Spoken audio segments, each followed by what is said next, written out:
Hello everyone and welcome back to Let's Read RWBY Before the Dawn, a book that I forgot to prepare on the side here and I need to reach out and get. Yes, here it is. I am your host, Raymond McNeil of Celtic Phoenix Productions, and joining me today, as always, is the lovely Molly Rhymemaster. In the last installment, should it be wackio? And I'm going to put on these headphones again and drop the act. Alright, how's everyone doing today? Doing lovely, I hope. Let me pull up, I completely minimized the... There's that. Yes, Molly is also joined by Tiny Weiss.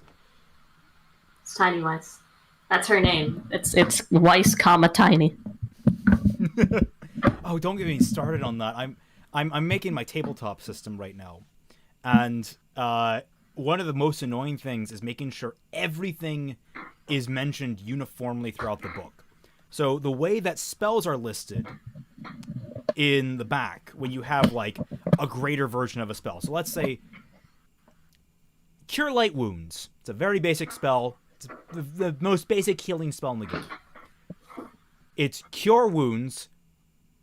There's Cure Light Wounds, and then there's Cure Light Wounds, comma, Mass, which is for, but in a paragraph, it's referred to as Mass Cure Light Wounds, but when it's referenced in, like, a list form of some sort, it's always Cure Light Wounds, comma, Mass.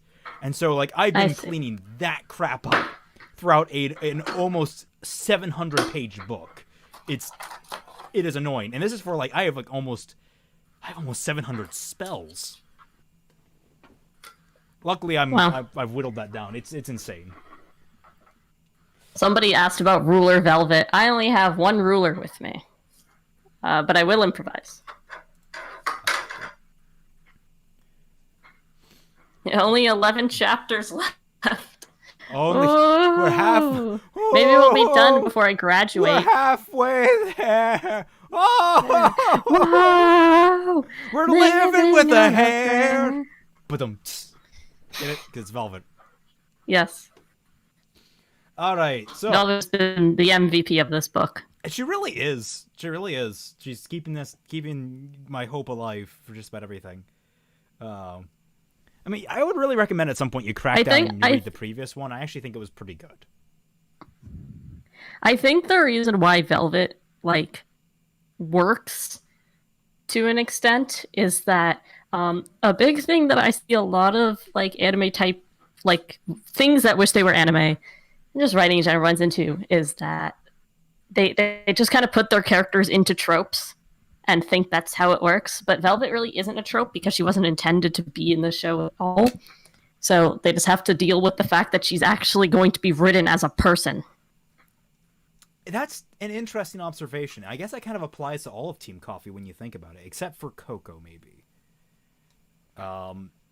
Coco is the snarky one because all anime has the snarky woman. I just because I've watched Fox is also the snarky one.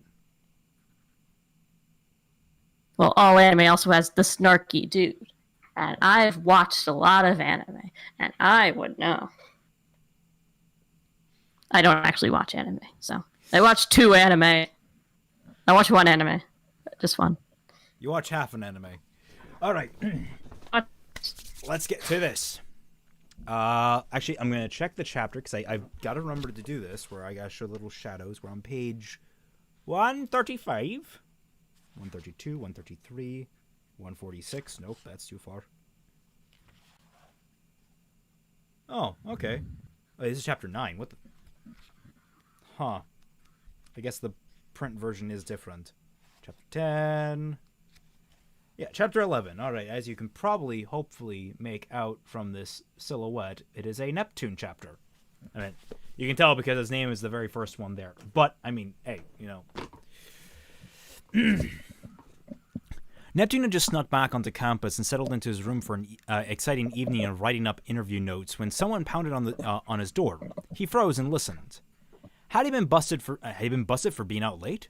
Even if someone had seen him coming back long after sunset, it wasn't technically against the rules.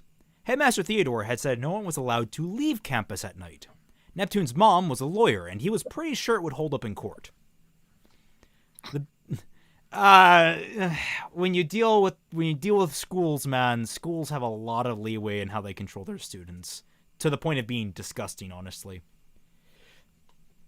At least in the States. If you're in school, listen to your teachers. They literally have like life or death control over you. It's insane. Uh, the banging resumed. It's painful if someone puts up with RWBY but doesn't watch anime. Hey, I watched 1.5. She watched Made in Abyss. Does Pokemon with count as an someone anime? that basically ruined it for her. I don't even keep up with it. Well, Made in Abyss only is. It had a movie. Maybe I'll watch Made in Abyss. I watched Isaacin. I watched God,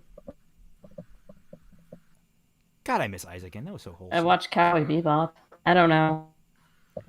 Sarah, find another anime for us to watch. Yeah, we should. I have some like good like wholesome trash anime to recommend. They're not particularly great, but they are just like it's just cute. It's relaxing stuff, to say the least. It's just like kind of good thing. I want to watch stuff with a story though. I can recommend a little bit of that. If you there's Princess Connect that's actually very wholesome, and then you realize, oh wait, there's like an underlying plot, and we were like, oh well, this plot's kind of garbage, but then we're like, oh wait, actually there's some cool stuff going on here. So we'll see. Me and Floof were really into it. We're excited to gain a second season. The banging resumed. Maybe it was Sun playing a prank on him. Neptune was kind of annoyed that Sun had ditched him again to go off with a girl he thought he needed his help. But mostly Neptune hadn't wanted to hang out alone with that weird Asturias guy. It would serve Sun right if Neptune just ignored. We know you're in there, Neptune, Fox sent. Neptune jumped at the voice in his head. Open the door before Yatsuhashi breaks it down. Neptune slowly opened the door to see half of Team Coffee.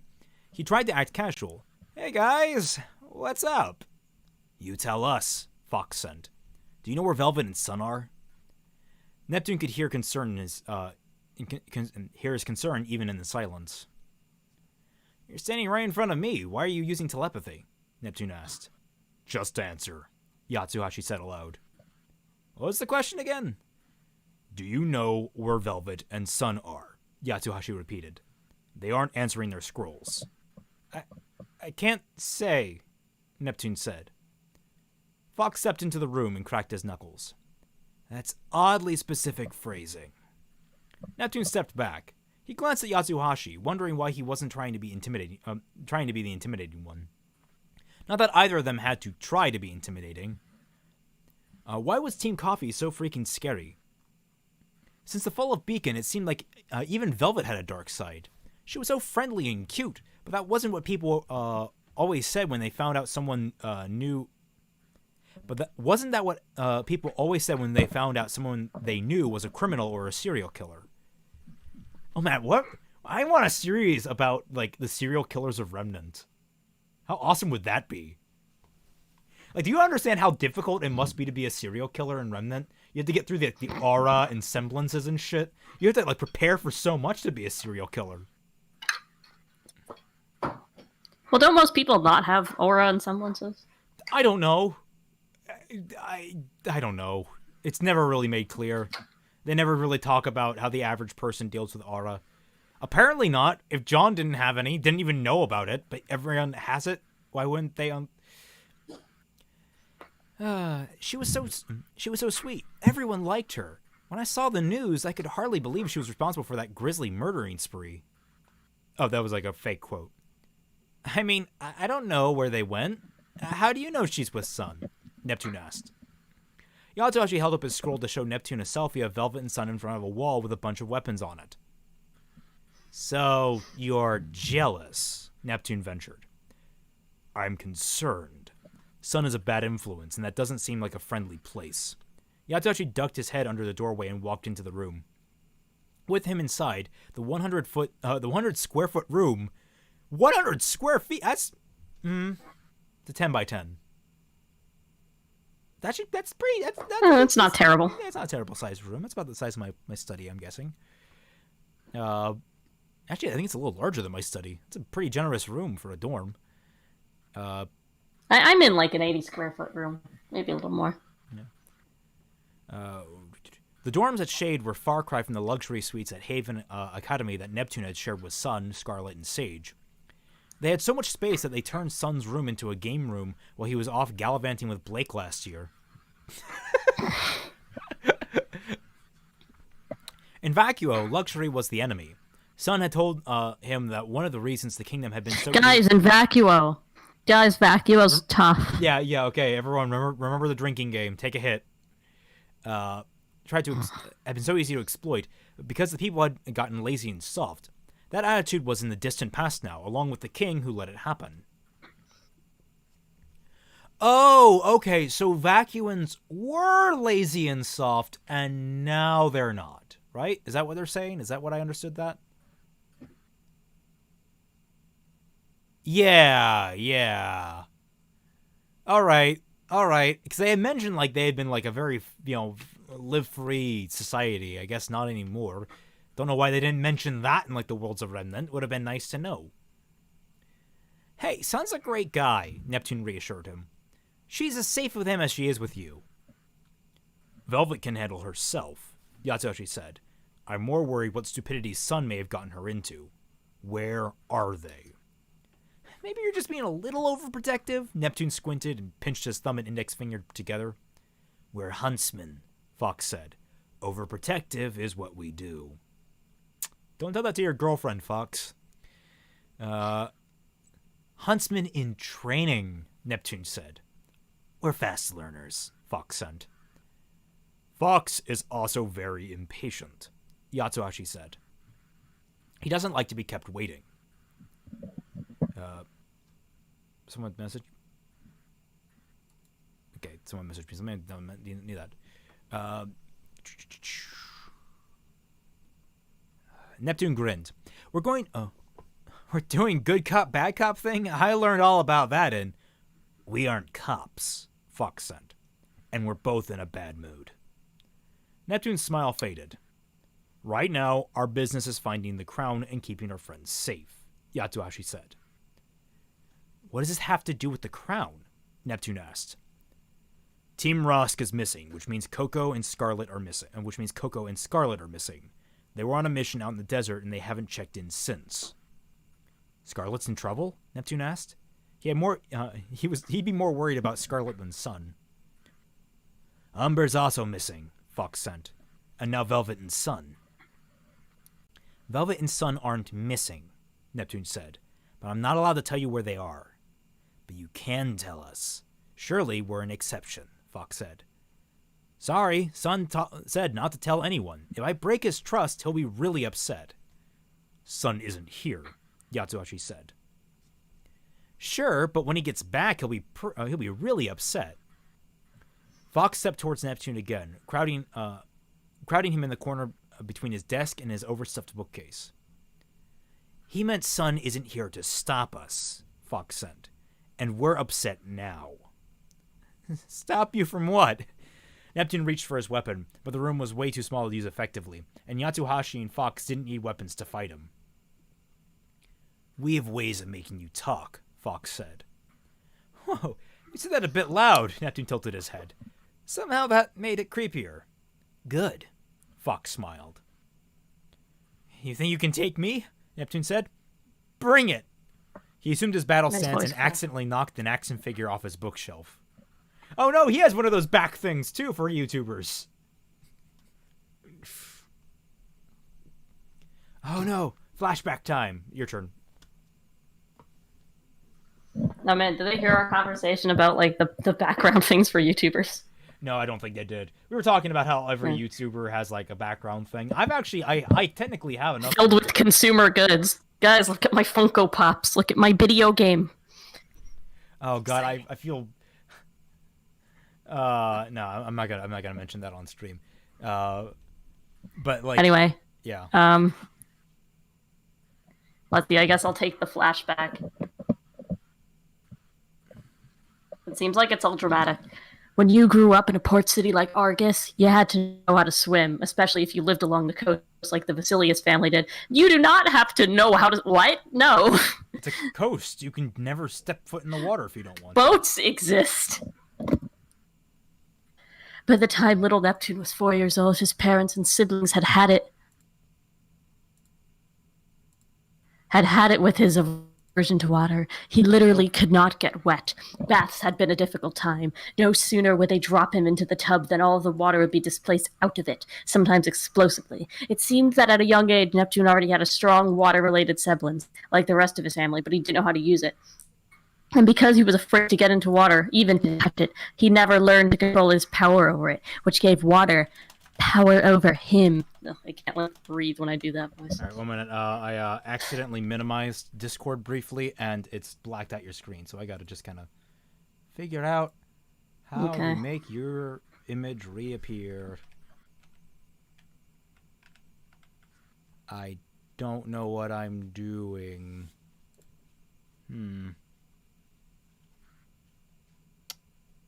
Okay. There we go. Okay. Please continue. The flashback is so bad. Screen black.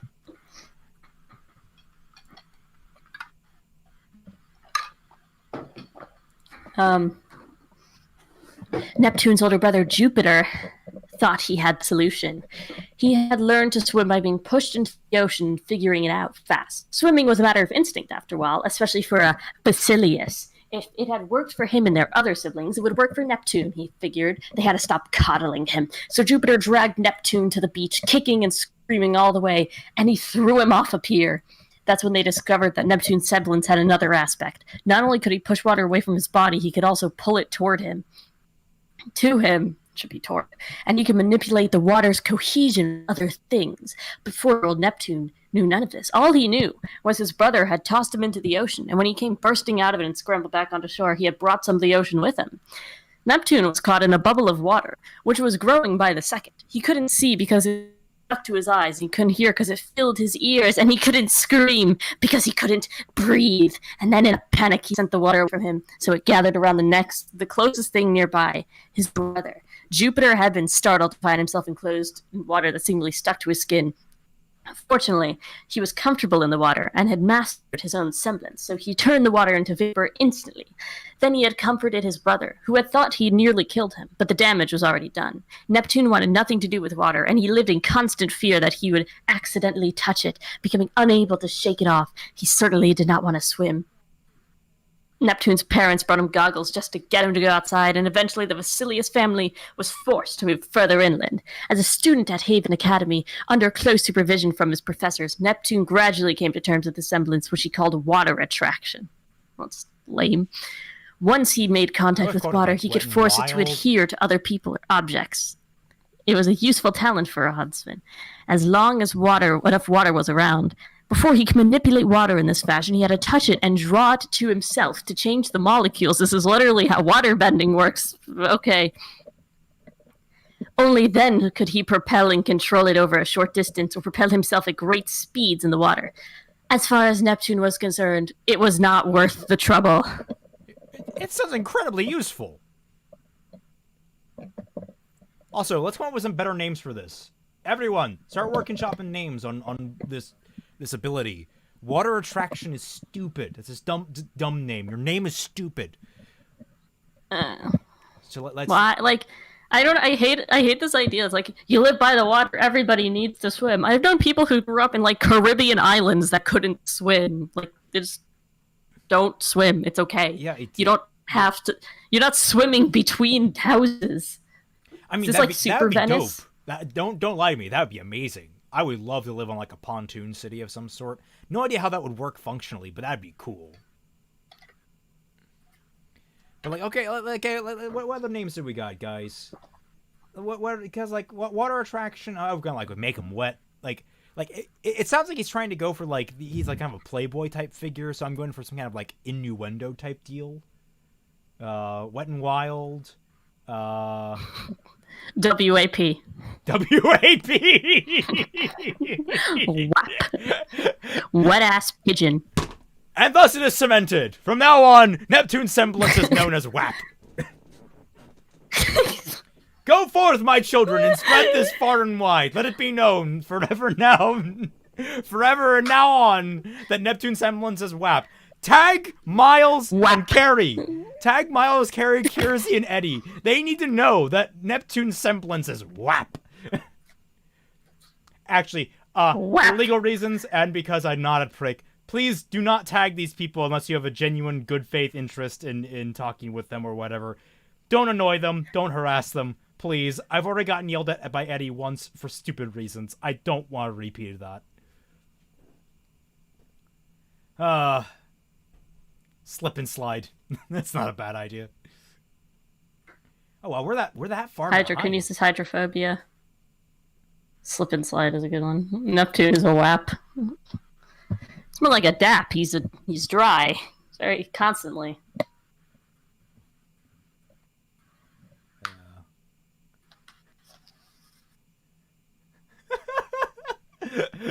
All right, we're finally caught up with that. All right, good. Let's go. It turned out that Yatsuhashi and Fox could take Neptune all right. Out to the courtyard in the plaza, where Yatsuhashi proceeded to dangle him over the water fountain. Slowly, he started to lower Neptune into it. Neptune's face inched closer and closer to the burbling water. He squeezed his eyes shut against the spray of the fountain. He screamed. Great, now I'm deaf too, Fox sent. This isn't cool, guys! Neptune talked fast. You're better than this! Just tell us where Sun took Velvet and this can Such a all shitty end. thing to do. Fox sent. My friend did this with his cat. He had a big fluffy gray cat that was adorable named Tully. And no lie, I don't know why he did this. I asked him. But he held her over a boiling pot of water and I'm like, dude, why? He's a Who is this? My best friend. And I'm like he's genuinely one of the nicest people I've ever known, but sometimes just sporadic things happen where he just does random crap. Like, this is one of the worst ones he's done, but since that moment, the cat has liked no one but him and his wife. Literally, it has the opposite effect. Like, it has some kind of weird Stockholm syndrome on the cat. Yeah. This was admittedly back when he was, like, being stupid in college, but, like, still. He's the guy that... Simp and slide. He's the guy that when he got too drunk, he turned British. It was weird. He has a very... One day I'm gonna get too drunk. What? You're freezing out. What's up? Well, Molly's dead. How's everyone else doing? Drunk. Oh man. You cut out there. What was it? Cutting out again. Damn it. All right, there we go. There we go. I think we stabilized with you. Or maybe not. I'm just gonna. There we go. Yeah, I'm just gonna continue reading. Well,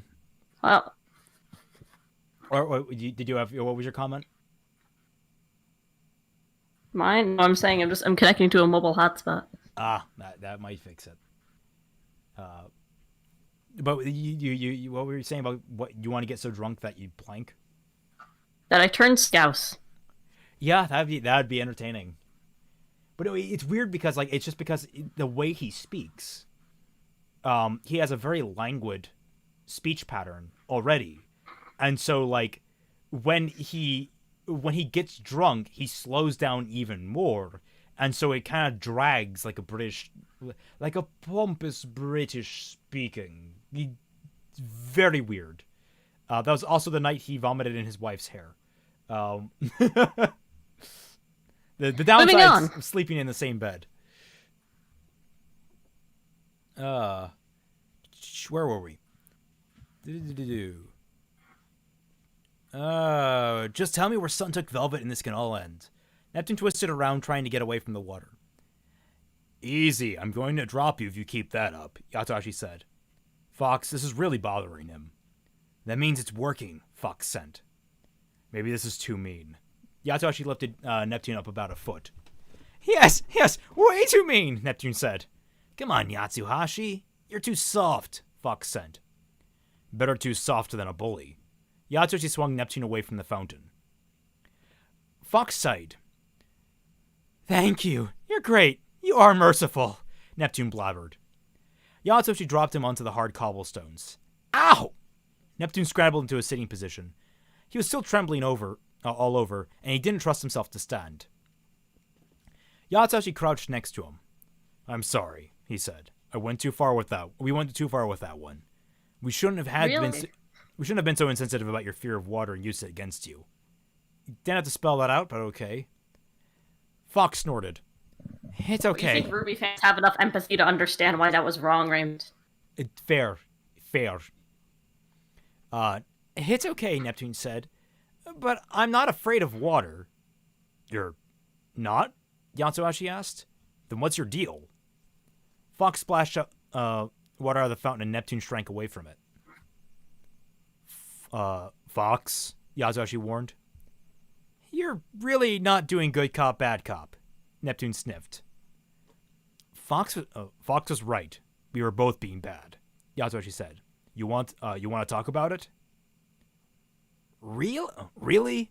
Fox said. Neptune sighed. I just don't like getting water in my eyes. That's why I have these cool goggles. He lowered his goggles over his eyes. That's the best thing about Vacuo. No water. Yeah, thirst and desolation are terrific, Fox said dryly. Drink. Yep. That's it? You don't like getting water in your eyes? Yatsushi asked. It stings! Neptune covered his ears. And I hate how it clogs my ears. I don't enjoy that either, Fox said. Okay then, tell us what you know or prepare to get water in your eyes and your ears. Yatsushi grabbed Neptune's jacket. I can't tell you! But he couldn't handle this interrogation anymore either. Neptune thought fast, pulling out his scroll and dropping it onto the ground between Fox and Yatsuhashi as if it were an accident. Oops. Yatsuhashi let go of Neptune's jacket and scooped up the scroll. He tried to hand it back to Neptune.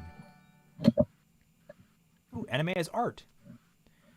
Just an idea from Chivalry of a Failed Knight. If Neptune can manipulate water away and to him, shouldn't in theory be able to control humans? Yes. We call that bloodbending. Well, I think no, because he has to touch the water first. Well, he'd only be able to manipulate humans if he somehow, got them in touch with blood that was fresh coming out of the wound. Maybe. Or tears or sweat.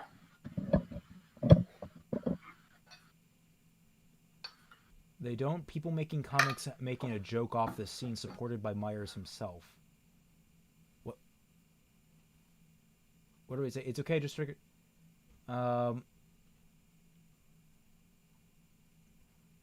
Jack, can you link me that? I don't know if I have linking permissions in the thing. If not, tweet me it on Twitter. I would love to see that. I don't know what scene you're talking about, but I would love to see it.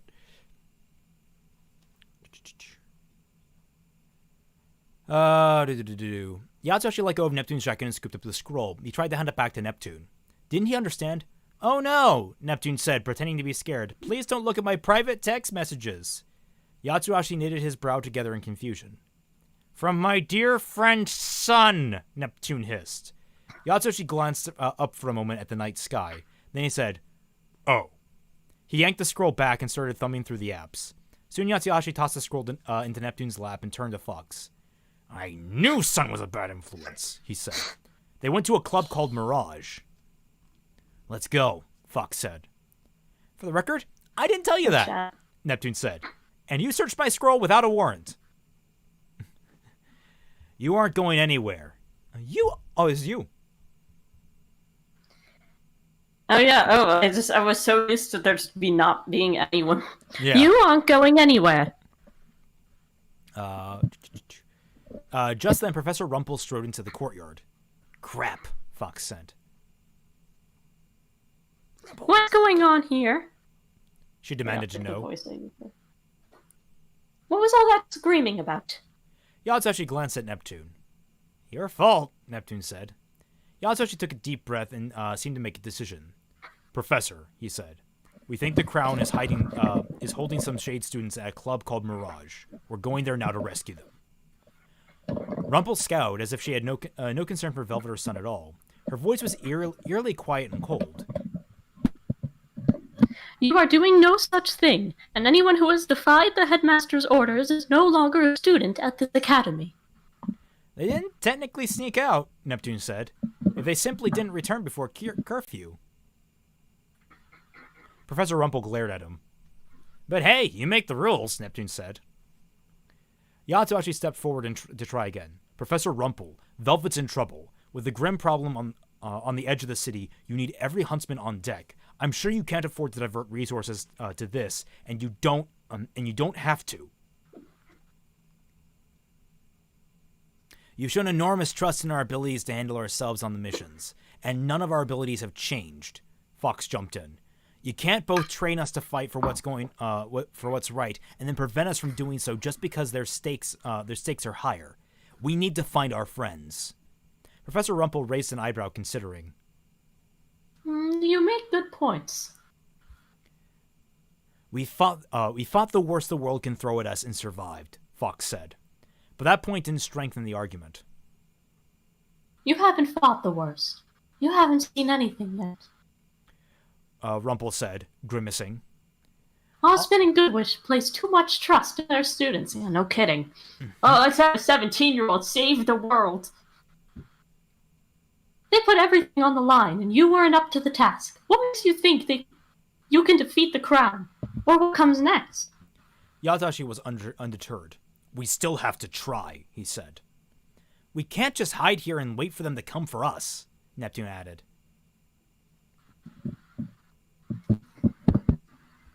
Yep. Alright. I admire your attitude, but I simply cannot allow you to continue pursuing the crown. That's oddly specific phrasing, Fox said. Can't or won't? Rumble flashed him a withering glare. What I mean is, stay out of it. With all due respect, Fox, Yatoshi warned. Fox smiled. Then please expel us from Shade, Professor. We're not going to sit here and do nothing. It's not what huntsmen do. And I don't want to be here if that's all you have to teach me. So I think it's time for us to go now. Rumple moved fast. With her left hand, she reached beneath her hair at the back of her head and pulled out a large spoke wheel with rimmed edges. Large spoked wheel with rimmed edges? Where were you hiding that? Neptune asked in disbelief. With her right hand, she pulled the golden cord that bound her hair. The hair fell loose, fanning out behind her, and the cord wrapped itself around the edge of the wheel, which spun in her hand. Oh. How did I not fucking get the reference? Rumpelstiltskin. Yeah. I did not pick up on that. Why didn't I pick up on that? I just didn't expect anyone to be named Rumple. Well, eggs on my face for not realizing that. Though using a fucking, threading wheel as a fucking weapon, that's a little unique. Then Can Neptune control a woman if the woman has a WAP? That is a good question. That is a very good question. Then she drew her left hand back and tossed it, the wheel like a discus towards them while holding onto the cord. The spinning wheel zoomed towards Neptune, Yatsuhashi, and Fox. Then it wrapped the cord around the trio, binding them together, arms pressed tightly to their sides. Rumple. You were saying? Rumple said. Yatsuhashi grunted and strained at their binding, tightening them even more. Neptune gasped. Yatsuhashi, stop! Can't breathe! What just happened? Fox said. She's been carrying some kind of wheel on her back, Neptune returned, and she wrapped the cord around it, then spun it towards us, tying us up. I can't believe she's been carrying that thing around all this time, Yatsuhashi said. Rumple's wheel returned to her. I'm disappointed. If this is the best you can do, then maybe we should expel you. You certainly don't belong here. Fox was cheerful since he knew the way out. He flicked his wrist, and the binding came loose at once. Arm blades for the win, he said.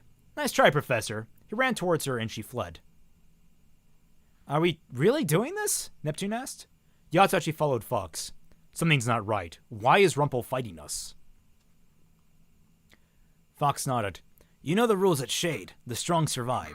Normally she would never fight us to keep us here. She just let us leave. No, we need to figure out what's going on and get to Theodore. There has to be a reason she's holding us back. I guess we're doing this. Neptune joined the chase, all too conscious of the water from a fountain nearby. Only as a last resort, he thought. As a last resort. As a last resort. Metal clanged against metal as Fox splashed. Why would there be a fountain in the middle of a desert pyramid? Just seems like a weird choice. I mean, I guess you'd think that water being a precious resource out there would be a little more sparingly used. No. Tiny Weiss, tell us the answer. She doesn't speak. Oh. Oh. Did she make like little squeaking noises? Yeah, kind of like a hamster. I think it's just Weiss's voice, but like I. A metal clanged against metal as Fox slashed at Rumple, and she blocked his tonfa with her wheel, using it alternatively. Wait, guys, remember Volume 4, Weiss crying? My favorite scene in the volume. I very much am used in the fixing volume 4, where it's like, well, Weiss goes and have a nice cry, and when the cry is nice and goodly had, I don't know why I always amused myself with that phrasing. I liked it. As long as the voice acting would be better this time around. What? As long as the cry voice acting would be better this time around. I'd probably ask for a couple of takes. Yeah. I was watching a lot of Shadbase at the time I wrote that line. Not Shadiversity, not Shadbase. Fuck, that's a completely different person. Don't clip that. Oh god, I feel bad for Shad having chose that name. He is going to get associated with the wrong type of people for the rest of his life. Oh god. Hello, it's me, Tiny Weiss. I am just a normal Weiss, but smaller, and I want to be like my big sister. Oh my god, do you think they're going to make a Tiny Winter? Oh. I guess that would have to get a Tiny Winter. Metal clanged against metal as Fox slashed at Rumple, and she blocked his tonfa with her wheel, using it alternatively as a shield and as a weapon. She pushed it towards him, smacking him in the face and knocking him backwards. Then in the same motion spun around and hurled the wheel at Yatsuhashi. Yatsuhashi drew his sword and deflected the disc, which bounced off the fountain and went flying back to Rumple. She held up what remained of her golden cord to catch the edge of the wheel and whipped it back towards Yatsuhashi. He ducked as it passed over his head, but he wasn't able to stop the cord from wrapping around his neck. Rumple pulled on it, and he struggled, his face turning red. Yatsuhashi sliced the cord with fulcrum and caught his breath. Neptune drew Tryhard and transformed the gun into a trident. He jabbed at Rumple, activating the yellow dust to shock her. The electricity arced over the gold lining of her coat harmlessly. She jumped out of the way as Fox slashed at her, dropping and sweeping her leg to trip him up. Fox went down. He tossed her cloak at it, and it wrapped around him, delivering an electric jolt that made him convulse. "Oops," Neptune said. "Sorry." I can do this all night. Rumple said furiously. But I'll make a deal with you. You can leave if you defeat me in battle, or if you guess my name. They're just doing it. Oh my fucking god, you gotta be kidding me. That's not how you reference... Goddamn. Rumple, Neptune said. Yatsuhashi lowered his sword and glared at Neptune. Rumple, rolled her eyes. My first name. Neptune looked over at her and traded blows with Yatsuhashi. She was strong, but she was small and nimble, and she kept getting jabs in with her wheel and blocking his sword. Her golden cord was coiled at his waist. Fox pulled the cloak off his head, and the golden lining caught the light. I better name it something to do with gold, Neptune sent. Aurora! Aurora! Fox called. Nope. Nope. Yep. Rumple grinned. Goldie! Yatsuhashi shouted. Goldie. Rumple laughed. She tossed her wheel vertically towards Yatsuhashi. It rolled towards him. Oh, what if her name's like Frank? I'm Frank Rumple, and I have a very unfortunate name. It rolled towards him. Like, it's such a weird thing to do. I get it in the fairy tale, but like, what if I was just like, chat, guess my last name. Don't actually guess my last name. But, like... It's my master. It's RWBY Master. On the internet, that's legally my last name. Oh, Lord. Yeah, Wember, it was a Freudian slip.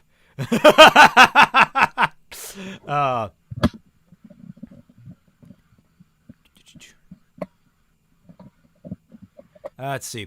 Well, I'm trying to think here. Is it like, why is she doing this? Also, there's a way easier solution to this entire fight. Yatsu, just blank out her memories of the last 3 days.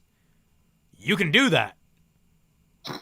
Yatsu, you have like one of the most OP fucking semblances in the entire crew. You can literally just walk through places if you wanted to.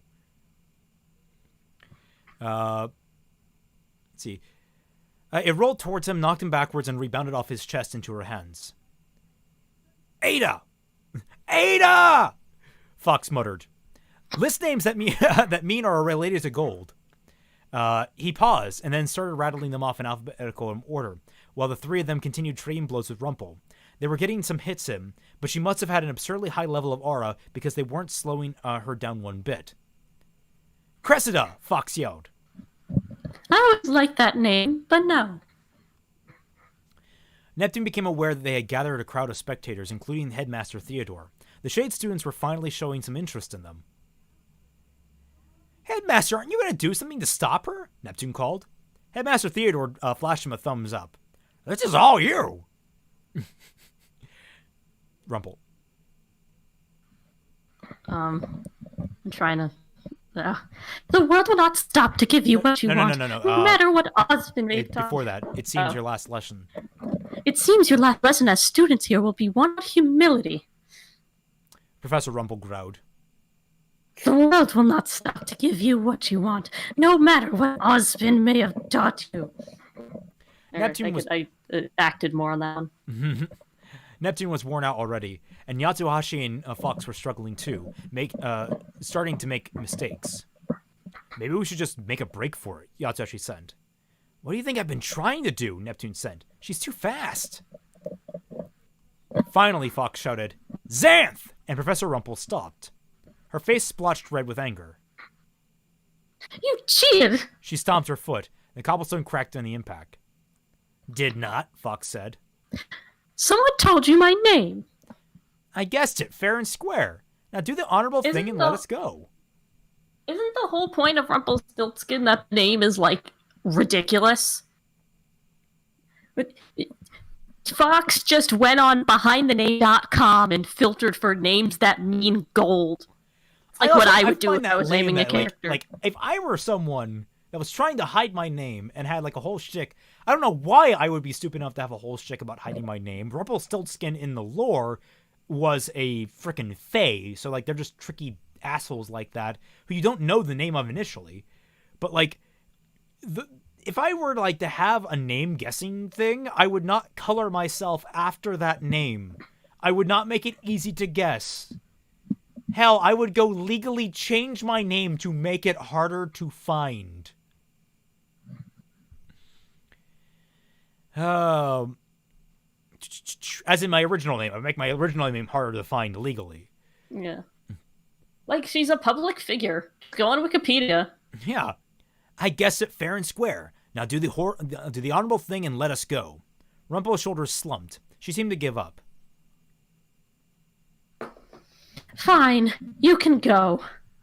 As Fox walked past her warily, the crowd of students and teachers clapped. Xanth! Headmaster Theodore shook his head. I never would have guessed that. As Neptune walked by Professor Rumpel, he nodded. Thanks. Thanks. Don't thank me. Yet, she said, her eyes narrowed. She grabbed his arm and her eyes flashed gold. Neptune felt his arm stiffen and grow heavy. Suddenly, he couldn't move. The spectators gasped and fell silent. Fox stopped walking.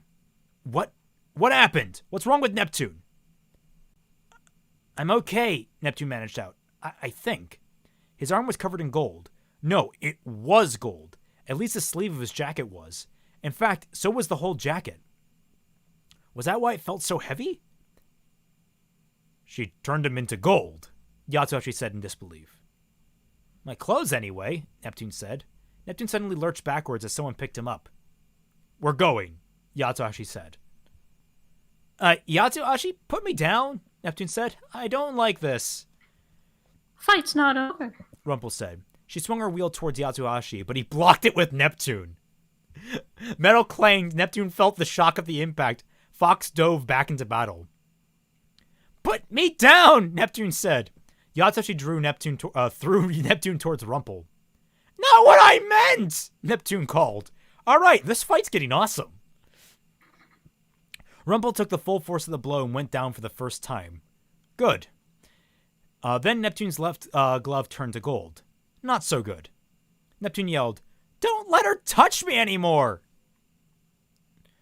Yatsuhashi darted forward, but instead of striking Rumple with his sword, he placed his hand on her forehead. Was he feeling for a fever? Was he healing her somehow? Neptune couldn't make sense of what he was seeing. I'm sorry, Yatsuhashi whispered. Rumple's eyes glazed over, and then she collapsed. Somehow, that seemed to rouse Headmaster Theodore from his admiration of the fight. Enough! His voice mumbled. This battle's over! Sure, because we beat her, Fox muttered.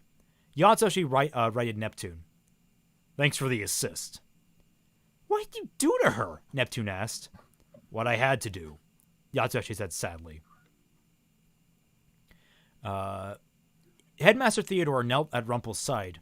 He watched her, worried, until her eyes fluttered. She bolted upright. Theo, where am I? What happened? She looked at Neptune. Did I do that to you? Neptune had never been so glad to hear the professor's voice. Yep. Now, can you undo it? Sorry, my semblance doesn't work that way. It almost sounded like she wanted to help. Rumple looked at her hand. Some deeds can never be undone. This is my favorite jacket, Neptune said. You can still sell it and buy 100 more of them now, Fox said. Everyone please to your rooms. Theodore raised a jeweled hand and turned to Rumple. Let's get you out of here. A jeweled hand? Did she turn his hands gold? Can Neptune take off his clothes? Like what degree of gold are we talking here?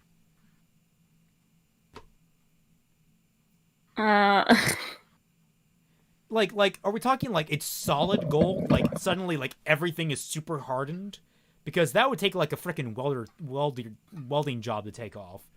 Or are we talking like it's like gold fabric? Is it gold leaf? I would imagine it's solid gold if you're changing the entire chemical composition down to the atom. I don't know how you'd remove it in that case. Yeah. Like, is it still technically fabric, or is it just really heavy? I really don't like Neptune as a character simply because he's more of a comic relief entity than a character. He's just there to make you laugh with nothing else. I can see that. He's not terrible. I just find him kind of like...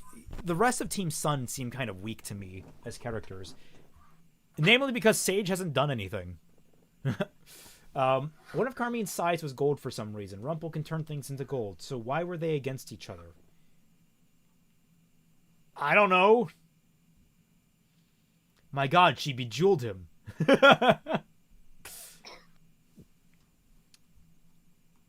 Let's see. This is a break, but let me see. Oh no, you can see the giant red mark on my head from taking off my hat. That's why I don't wear hats. I've always find like they're just uncomfortable. All right, I'll just take the rest of this section, and we can just swap out later. Neptune, Fox, and Yatsuhashi accompanied Headmaster Theodore and the Professor Rumple to her classroom, while the rest of the crowd dispersed. What do you remember from the fight? Theodore asked. Rumple's eyes widened. Everything. Neptune wasn't sure he wanted to remember her to remember everything, but he had more to say. Rumple shook her head and pleaded with the headmaster. Theo, that wasn't me. The reinitiation, the curfew. I would have never suggested those things. His face serious, Theodore replied, I know. I mean, now I know. You must have been under some kind of mind control until Mr. Dai Chi here did... Theodore looked at Yatsuhashi. Something? I only tried to make her forget the last half hour so we could get away, Yatsuhashi explained. You erased her memories of the fight, but somehow your semblance also broke her mental suggestion she was under. Theodore said, Xanth? Rumpel was shocked. How did you know my name? Lucky guess. He shook his head. Rumpel, how did this happen to you? When did it happen? Rumpel's voice was slow, as if she was still struggling to process it. A few weeks ago, I went to the wastelands, she said. Some huntsmen said they had information on the whereabouts of the crown, so they led me out there. She blinked a few times. And it was a trap. I couldn't beat them, though we fought for hours, and they finally overwhelmed me. Since then, I've been working for the crown. I can't believe it. It was worse than mind control. I wanted to help them. I believed in their cause. But who is the crown? Theodore asked. Apparently the headmaster knew a lot less than some of his students. Rumpel said. Oh, God, I don't know for sure. That structuring of like Whatever. Rumpel said, then the comma, Yeah. It's annoying.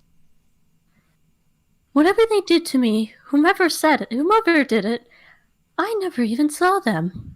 I was just instructed to disrupt things at Shade Academy as much as possible. So I did. But why? Neptune asked. Why would the crown be worried about students like us? Because you guys are actively doing shit. Yeah. Like, holy shit, you guys have been doing shit this entire time to try and stop the crown. You actively thwarted, actively thwarted an entire kidnapping attempt out in the middle of the desert, completely on the fly. Like, that's a warning sign, if anything. We were getting close to discovering them, Fox said. Sounds like the reinitiation and the curfew Rumpel suggested to the headmaster were supposed to stop us, or at least slow us down. Weaken us, Yatsushi added. Professor, does this look familiar? He held up his scroll and showed her a picture, the selfie that Velvet and Sun had taken in Mirage. Then he zoomed in on something in the background, a golden sigh. I did that. Rumpel said, the memory coming back. I captured that sign myself. I was fighting a huntress named... Carmine Escalados, the woman we stopped in the desert. Yes, she's also a former student. Rumpel's eyes narrowed. We fought in a cage match at a club called the Mirage. She was stronger than she was before. Everyone there was. Neptune was taking it all in, but he was also thinking about his own problems. Smaller ones, to be sure, but still problems. Hey, so if this was all because of the crown, does that mean we can go back to our old teams? He asked. Did he actually want to be back on the team with Sun? Headmaster Theodore nodded. Knowing what we know now, I think that would be most wise. As soon as everyone is safe back at Shade, but we don't want to tip our hand. It might be better if the crown still believes Rumpel was under their influence. So I was looking at chat. Students are missing. Rumpel asked, distressed. Because of me. That's why we were fighting, Yatsushi said. It turns out Velvet and Sun are at the Mirage. He looked meaningful of Neptune. It just took some encouraging for the whole story to come out. Team Rask is missing too. They were on a mission in the wasteland, Fox added. Then they're in danger. Rumpel said in an agitated voice. There's a crown base out there. I'll go. If they think I'm still working with them, they'll let me pass. You're in no condition to fight, Theodore said. I'll gather the huntsmen. Rumpel grabbed his arm. No, we can't trust them. Many of them have been compromised. Professors, then? Like me. Rumpel shook her head. There's no telling who else they've subverted. Then who can we trust? Everyone pan over to the heroes! Wow. Theodore roared. Clearly the stress was getting to him. Yatsushi raised his hand. Send us, Fox said without even waiting to be recognized. Absolutely not, Theodore said. I'll go. Yatsushi turned towards the desert. The crown is obviously planning something. And if they realize that Professor Rumpel isn't under their control anymore, they might try something drastic. They might attack the school. So we have to go now and get our friends back. And then we'll be ready for whatever they try next. Rumpel nodded, meeting Theodore's gaze. They can do this. My objections about them earlier. That wasn't me. It was the crown's doing. Theodore looked each of them over. and then he nodded grudgingly. You wouldn't be here otherwise, but you'll stay in contact and you won't take any stupid chances. I'll take some of the students to the wastelands, Fox said. And we'll go to the Mirage, Neptune said. We'll bring back Sun and Velvet. Just one thing first, Neptune said. What's that? Can I go back to my room and change? This gold jacket is really cramping my style. And my arms. Alright, so right, that was... one chapter all the way. I was actually I am pretty good tired chapter. because I haven't eaten today. Well, I mean, I ate a little. Yeah, so I'm actually decently impressed with that chapter. I don't like the brainwashing aspect of it. Brainwashing is one of those things in literature you have to be very strategic about. It's kind of like time travel in the regards that it can be very easily abused and very easily create plot holes. Like, I'm hoping, I don't think it's going to happen. The twist is that she's still evil and she's just made up mind control as bullshit. I want that would be a great twist, that she's still on the evil team and she's been on the evil team the entire... I would love the twist to be that she's the leader of the Crown. That would be great. Because that's what we thought. Not evil anymore. I just want to be loved. Evil again. Sun is the worst punching bag. Neptune is a joke. Scarlet is an asshole without good reason. And Sage is literally nothing. Really fleshing out Team Sin, Myers. Didn't Jack fall down and break his crown? Oh. It's going to be someone named Jack. All right. Caveat. If it's Jack from Jack and Daxter, I'm all on board with this. He needs more screen time. I miss Jack and Daxter. Bring back Jack and Daxter! Naughty Dog over here making terrible games like Last of Us 2. No. Jack and Daxter 4. That's what we're really hoping for. Really convenient that Yatsu's semblance de-mind controlled her. Yeah, that is. It's almost as if it's too good to be true, but... Did they not have a database of, like, semblances before people came in? You would think that people would take note of that. Fox just hating that Velvet wants some sun. Maybe she's BSing. Yeah, I'm thinking she's BSing. I really hope she is. Chad's Sun versus the incel Fox. Sun and Velvet would make a nice couple. Better than Blake anyway. I mean, we're talking Sun and Velvet is a woke ship. We like it. It is a woke ship. I ship it now. I only ship woke pairings. If there's more than like 20 fanfics for it, I can't ship it anymore. Actually, Sun and Velvet might have more fanfics than Cardin and Velvet. God damn it, I love that ship. Too bad it could never actually be developed in the canon show, because the canon show is just garbage. No wonder the kid of this world are left to save entire kingdoms in the world. The adults are pretty much useless, all things considered. Yep. The Virgin Blake versus the Chad Velvet. Yep. Jack and Jill went up a hill to become a terrible RWBY character. Story I spaced out and heard Jack. Yep. All right. Let's see. How long is this chapter? Chapter 12. Is that 152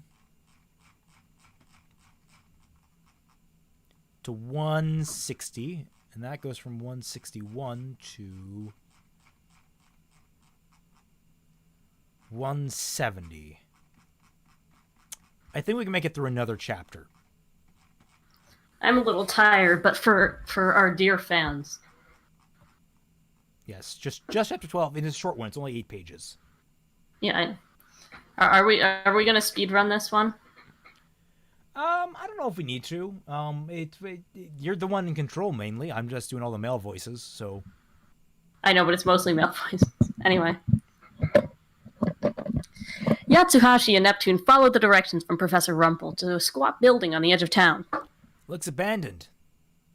Are you sure Neptune this said. is it? I've been here before. We should have fought our way inside earlier.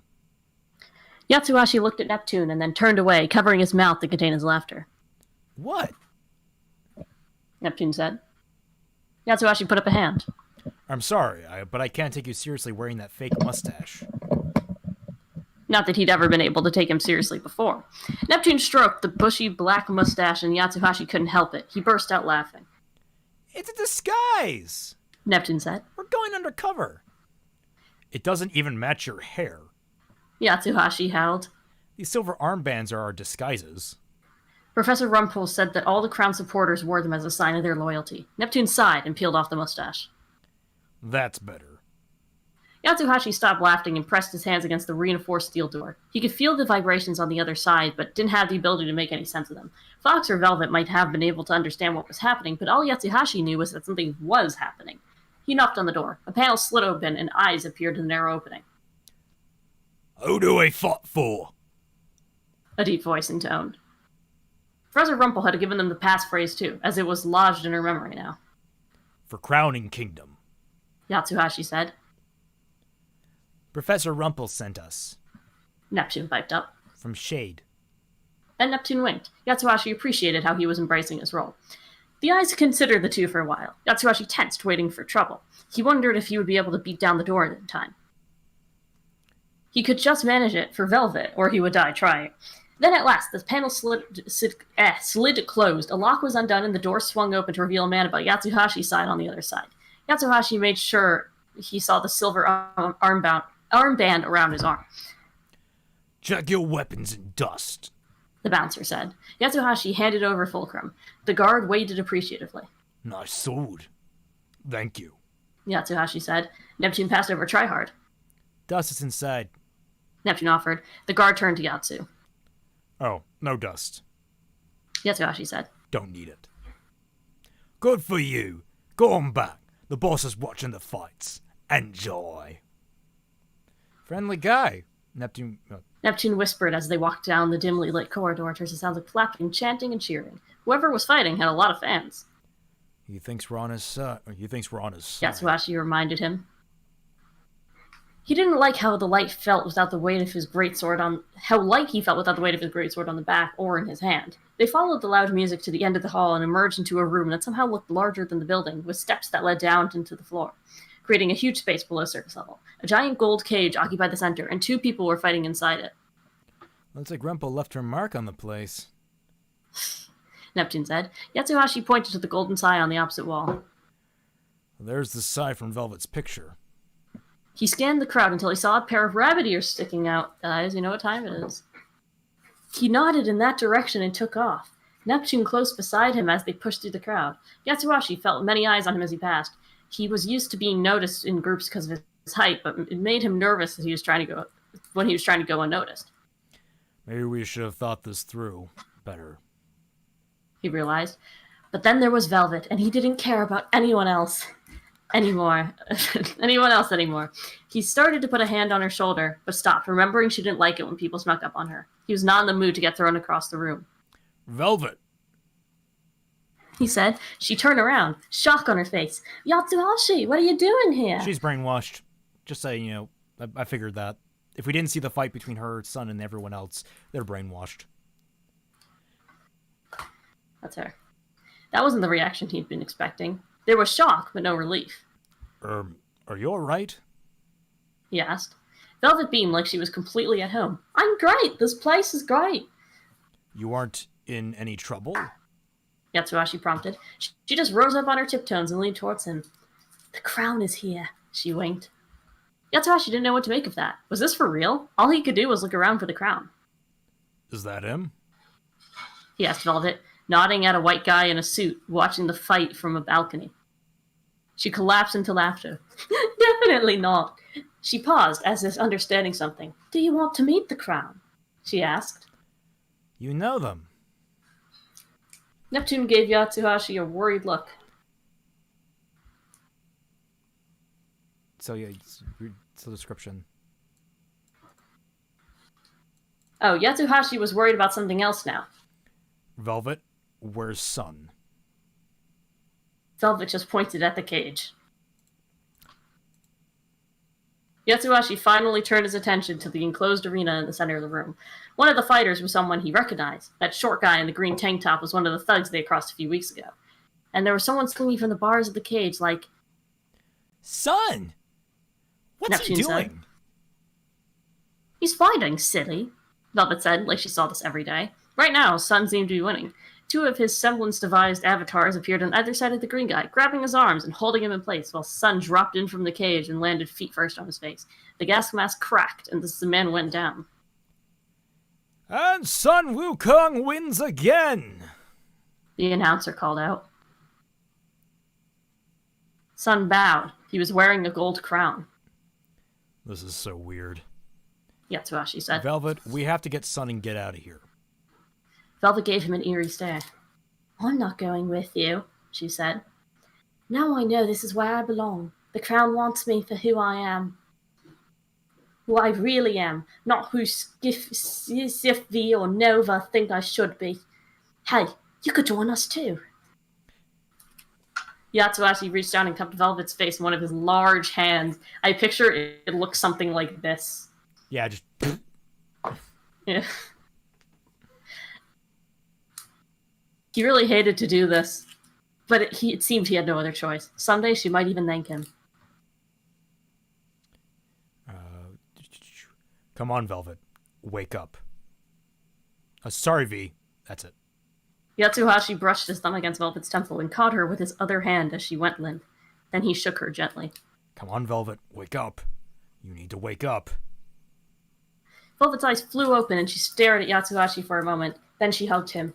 Yatsu, thank goodness. Shh. We don't want to draw any attention. When did you get here? She whispered like she hadn't seen him before. Just now, I erase a few seconds of your memory, which somehow breaks the crown's mental control. Do you know what the crown looks like? Is he here? Yatsuhashi asked urgently. I can't. Velvet started to look around. She was still confused by the gap in her memory. Never mind. Velvet, you and Neptune need to get out of here. I'm going to try and get as close to Sun and use my semblance. I'm assuming he's under the crown's control too. Velvet grabbed Yatsuhashi's arm.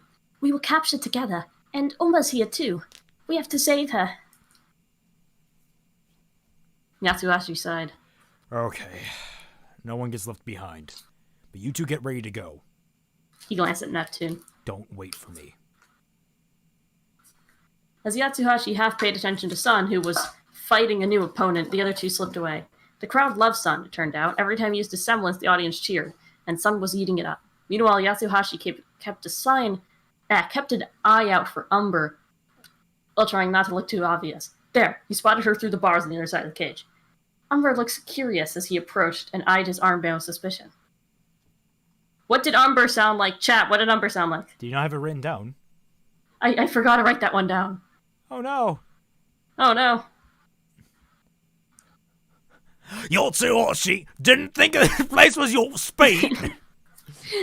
She's the little cousin of that guy, no. She's the cousin. You're not just like type of girlfriend.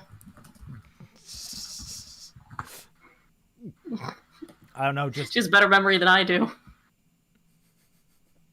Let's see. I like how the story itself isn't even going to try and make sense of how Yatsu can apparently undo the brainwashing. It's literally, don't know how, but we're rolling with it. I mean, like, I like that in some regards. I kind of like the idea of, like, I don't know how I'm doing this, but I'm going to keep on doing it because it's working. Like, that's a very human reaction to things. It's just not very well explained. And that's fine for now. Well, we can get into it later. But, like, he already does mind things.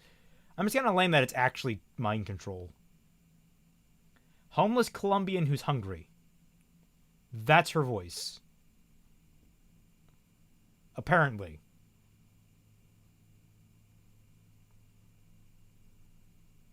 Molly? Molly? I think Molly's frozen. Oh. There you are. Did you hear me? Umbral is the homeless Colombian who's hungry. I don't know what that sounds like. Guys, you have the opportunity to make me sound like however you want within reason. Why would you want her to sound like a homeless Colombian who's hungry? I don't even know what that does sound like.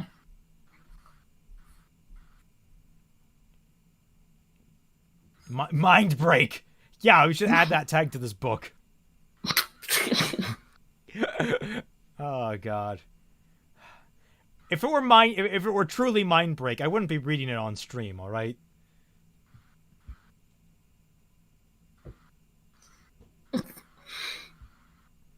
I'm sorry. That was just random. Those just random words.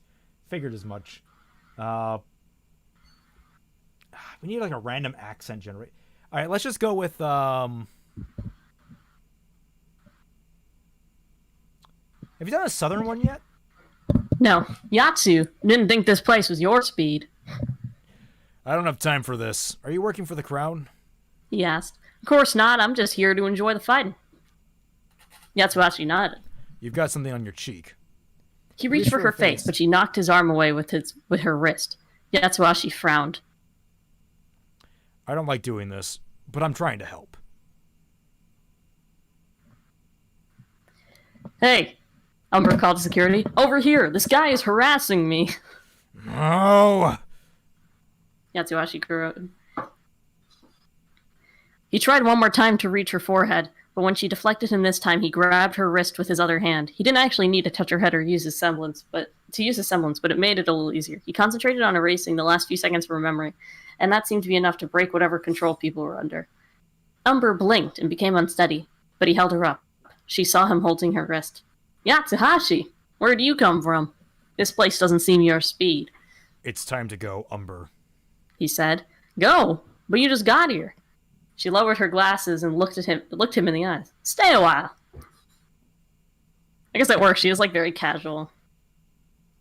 Yatsuhashi couldn't move. His limbs felt like stone. Umber had an amazing semblance. Too bad she was using it to serve the crown of her own accord. Looks like we have a new challenger.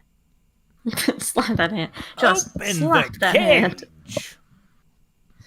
Suddenly, a couple of goons picked Yatsuhashi up and carried him to Umber. As Umber backed. Oh, you're just taking it now? I didn't mean to. I was. It's okay. I got distracted. Suddenly, a couple of goons picked Yatsuhashi up and carried him as Umber backed up into the cage. They rotated him as she kept her eyes on his.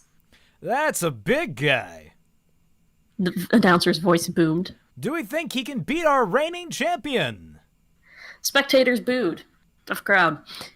Umber backed herself out of the cage and slammed the door shut before she tilted her mirrored glasses back down. You're gonna make a good addition to the team, she said. Hey Yatsuhashi. Welcome to the monkey Son house. Yatsuhashi turned. He was so tired. Using his semblance was draining, since he rarely used it at all, and it took incredible focus to use it carefully. That and the fight with the Rumpole were leaving him vulnerable. I can't say that word. Vulnerable. He probably wouldn't last long in the ring if it came down to that. Hey son, under the crown's mind control. Yatsuhashi asked. Mind control? What are you talking about? He seemed the same as ever. Yatsuhashi nodded. I don't want to hurt you, so I apologize in advance. The two of them circled each other. Don't worry, I can handle myself. Sun said. I know you can, but I want you to think about the team this time. Yatsuhashi cracked his neck where he got started. My neck is sore. I shouldn't have done that. I'm my own team. Sun closed his eyes and was joined by two growing duplicates of himself. Perfect. Yatsuhashi thought. I hope this works. He looked at each of them in turn. If you remember what I'm saying in a minute, I want you to get out of here with Velvet and Neptune. They'll explain everything. Don't wait. Don't try to save me. Oh, we got another one from Ray Del Muertos. Hey, Celtic, if you have a chance to write a book canon to the RWBYverse, what team would you focus on and what would they do? I'm asking for a friend. I would focus on my own team. I would create, because I've had a premise for a RWBY novel for quite a while, and in fact have a long-running idea of how to actually fix the series' issues without having to stop the series. I've talked about it before, but, you know, I have like kind of a soft reboot idea. It's kind of complicated. It'd take a couple of installments to get up off the ground, but it's a very fun one. I'm actually very excited about it. If I ever got a chance to do it, I doubt I ever will. But the team I have in mind is Team Prism. And I know that's kind of a generic name, but it's actually 5 team members, and they're not quite huntsmen. It's an interesting premise. I don't want to go into it because I don't want people stealing the idea. But thanks for the super chat. I hope that answered your question thoroughly enough. I don't want to disappoint you with that. Where were we? Ruby ain't worth it. Thanks, Jack. Hey, eyes, over here. Hey, eyes over here. Sun said, pointing at his face. These guys are just extensions of my consciousness. Which is a thing a normal person would say, anyway. Yeah. I'd hope you'd say that. That's very convenient he said that. Yatsuhashi rushed for Sun. Sun leaped out of the way while one of his clones slipped behind Yatsuhashi's knees, and the other one pushed him, making Yatsuhashi tumble backwards. Yatsuhashi rolled away from them same time as Sun came crashing down where he'd been standing. Yatsu punched one duplicate and kicked another, causing him to scatter out of the way. He and Sun fought hand-to-hand for a while, roving all around the cage while Sun's duplicates taunted him and got their own hits in. Yatsuhashi pounded the ground hard enough to shake Sun and his duplicates off their feet, creating a big crack in the floor. Then he reached around and grabbed for Sun, holding on tight to his tail. He spun Sun around and around, focusing his semblance on erasing the last few seconds of memory. Sun finally picked up speed. Oh! Well, my head is spinning. So you... Sorry, I had to. Finally, Yatsuhashi let go, and he crashed into the door of the cage, which burst open, sending him sprawling into the crowd. Velvet and Neptune ran to his side. Yatsuhashi saw something shiny on the floor as Sun stumbled to his feet. He picked it up. It was the crown Sun had been wearing. When Yatsuhashi put it on his head, the crowd grew quiet. So, who's next? Yatsuhashi asked. Then someone started clapping. Yatsuhashi looked up and saw the announcer grinning and leading the applause. An excellent show! You've earned an audience with the crown. I'd rather quit while I'm ahead. Yatsuhashi said. Smell like fish outside my like fish cakes. It's probably good. No one quits in vacuo. We have a very special treatment for our final fight of the evening. Yatsuhashi flicked his eyes towards the crown. Sun had recovered, and he was slipping towards the exit with Velvet and Neptune. They would need a distraction if they were going to escape unnoticed. And if they didn't go unnoticed, well, Yatsuhashi was glad to see Velvet somehow still had Anesidora with her. I'm so good at this, guys. They'd be fine. He turned his attention back to the banged-up door of the cage as a familiar huntress stepped inside. Great. Yatsu muttered. It was Carmine Escalados. She tossed her bright red Every time hair you say her back name, you and need to strum a guitar. What? You need to do like the Mexican guitar sting every time you say Hold her name. Oh, are you actually getting a guitar? No, that's not a good chord. I don't know. It's like da da dun. I don't know how to. No.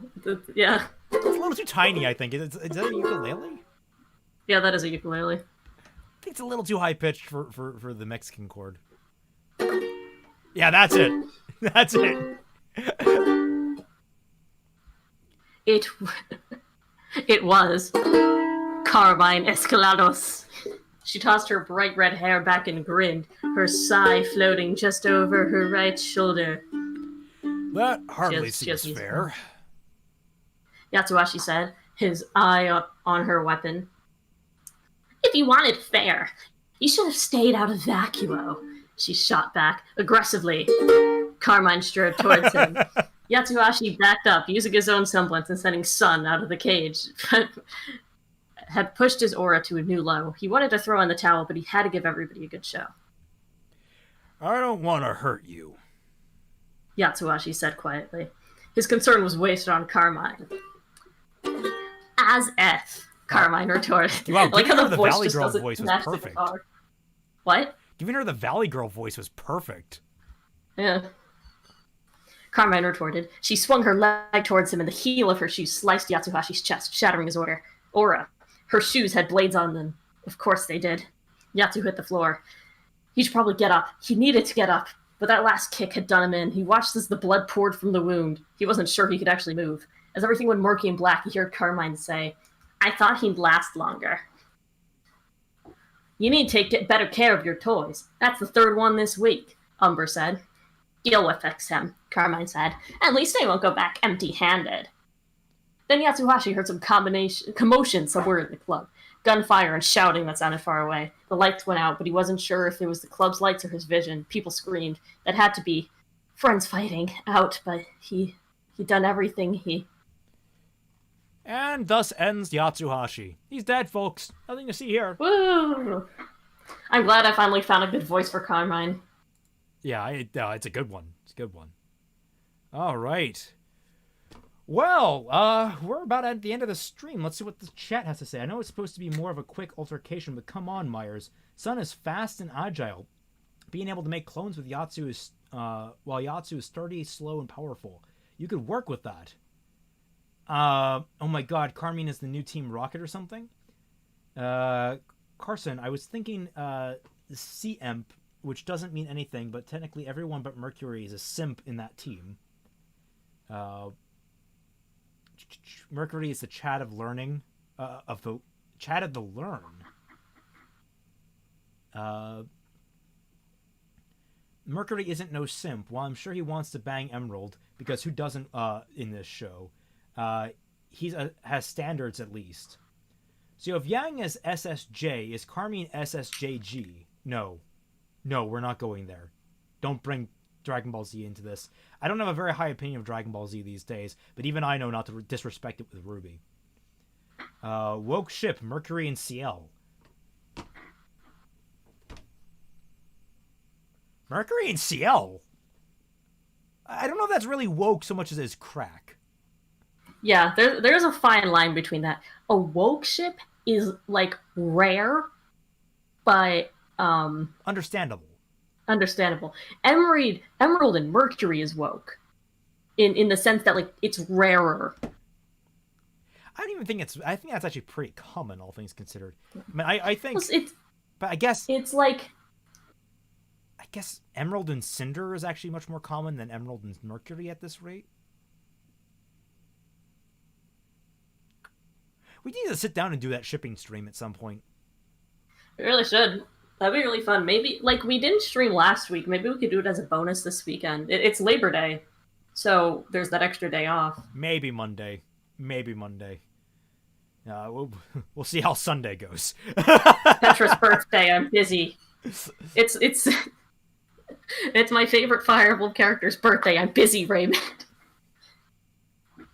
So let's see. I'm not actually busy. Yeah. Ryan Carson is so CLX. To be fair, mind control power could have been worse. It could have been bestowed a power boost like Bobbity with Majin. No, I think it does. Because everyone that's had the mind controller has been part of the crown has been supercharged. Like they're This is just the Majin Buu arc. This is just the Majin Bobbity or motherfucker. Yeah, Emerald and Mercury is fairly common. Like, if you're straight, you ship Emerald and Mercury. If you're gay, you ship Emerald and Cinder. That's kind of... Or at least that if you're into those circles, that's how you ship. CLX Whitley? Nah. Whitley X Penny was cute. Seeing that little comic. That idea, that you could do a lot with that little cute idea. Bro, I miss Winter interacting with Penny. Bro, I miss it. It was good. It was right there. I could reach out. It was almost good. Oh, you know I'm going to play that up. Because, like, I love the idea that Winter treats Penny more like a little sister than she does Weiss. And that creates strain. Like, oh, and I can't wait to, like, because, like, they're kind of, I mean, right now, dolts and bolts. That OT3 actually potential. Got like a dynamic going on there with that whole like weird cuddling thing they were doing at the end there. I mean, I get that it was just sort of like Penny's gone through a lot and they just wanted to kind of be there for her, but still, you gotta feed the shippers somehow. So like building up a dynamic between Penny and Weiss, because we already I just missed the deep conversations between Winter and Penny. That was like the closest the show ever got to asking a question. Oh yeah, and it led to like the backbone of the show for that season. For context, the ship would be in a book where CL, Emerald, Mercury, and Penny are on the same team since they're both missing half a team anyway. I do not see that happening. Also, that kind of rips off of the fanfic I'm reading, which, in the most recent chapter, teamed Neo, Ilya, CL, and Penny together. and then they did the pairings, which I believe were, I think it was Ciel and Ilya, which means it's Neo and Penny. I think that's how the pairings. My favorite woke Ilya ship is Ilya and Weiss. I do see that occasionally from time to time. Interesting. Yeah. They haven't had a word of dialogue together. I know, but every time I see it happen, it's like, yeah, I could kind of get behind that. Like in a fanfic, I'm like, yeah, that's kind of good. I kind of want to bang Blake, but I really don't want the crippling abuse issues. But man, Blake is like just awful as a character and a person. So as my good friend Brandon in the server said, everybody else in RWBY suffered so Weiss's writing could float on the corpses. Oh, it's because all these people need to know how to write is privileged white kids. That's all these people know how to write. Think about Which that for people? a second. Miles, Carrie. Oh. Think about that for a minute. The only thing they know how to write is a privileged white kid. Anime as Art wants me to eat a carrot on stream. Is this a mukbang now? Should I like really condense my mic? In a posh British way? What? Why a posh British way? She's Australian. Wouldn't it be like in a Australians eat carrots? Is it different? Like there's the posh British word. I imagine they like. Whereas Australians, I just imagine like, oh yeah, I'll just eat the whole thing in one go. Just shove the whole thing. There are carrots in the fridge, but I feel like it'd be weird if I just brought them to my room. No, no. Australians eat baby carrots. That's how that works. There are baby carrots. Velvet eats baby carrots because she's baby. No. Oh, every time someone on Twitter is like, I'm baby, you just know that they're like a narcissist. Yeah. You just like know they're an asshole. I mean, that's literally the indicator. Oh, eat the carrot upside down. That's how you eat it in Australian. Oh, okay. You eat So, leaf like, first. So like, yeah, you gotta like. Oh, I know. I was eat just. the carrot. I mean, like, no, I was just saying, like, you eat it from the leaf. You eat it backwards. I see. But, like, I mean, I guess you could do that. Us Aussies are just convicted British. I mean, yeah, isn't that how that happened? They're British with nothing to lose. So Jack the Cat says, is Weiss really that good? Like, yes, now she's perfect in the sense that she doesn't have that many character flaws remaining. But the thing about Weiss is, like... She's compelling. Everything surrounding her is good. Yeah. Like... She's a compelling character.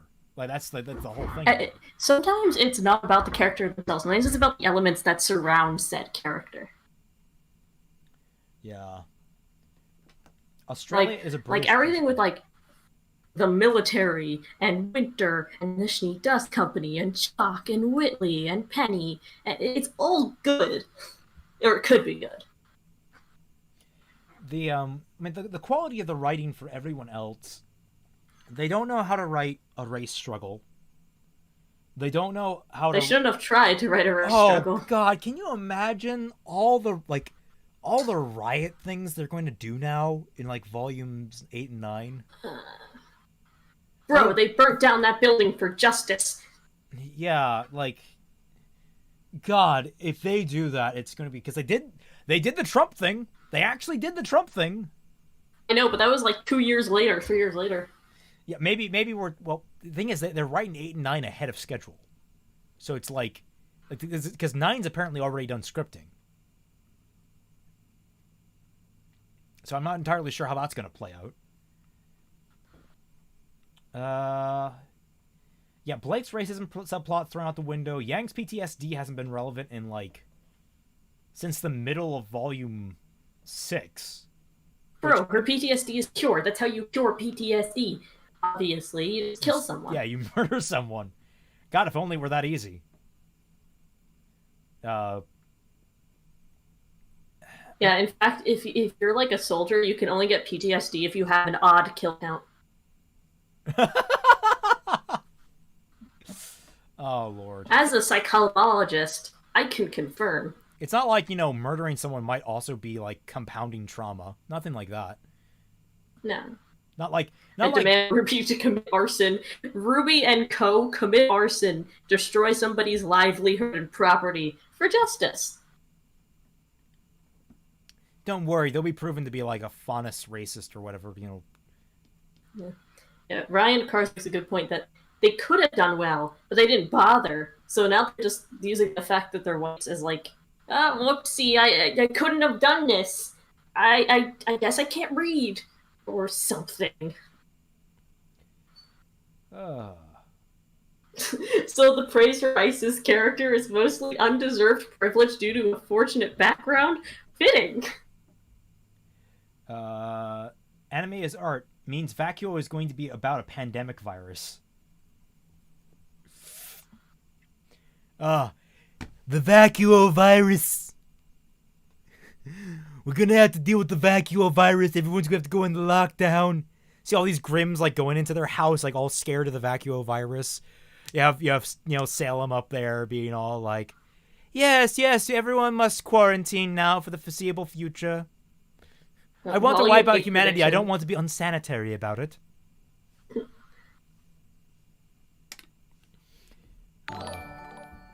Volume 8 predictions. Well, I make the same prediction every year, which is that Winter will finally die, and I've been on this for the past 6 years. Oh my god, 5 years? It's Volume 3? 4.5 years? Yeah, 4.5 years. Yeah. President Celtic Trump. Yeah. I can't really do a good Trump impression. I can do an all right Biden impression, because the thing. But yeah. Now we're getting off into the weeds. Let's call this stream here. Thank you all so much for joining us. I do hope you'll join us on the next installment, and I hope you all had a real blast. Me and Molly love doing this. This is a real fun. We really do. It's a good thing to do on Friday afternoons, and we love reading for you guys. So yeah, reading. Remember, kids, reading is fun. Maybe after this book, we'll actually read a good book like Artemis Fowl or something. That'd be fun. Ooh. Yeah, if I can get like a digital version of it. That'd be fun. Yeah. But thank you all so much for joining us, and we'll catch you all Bye, everyone. on the flip side.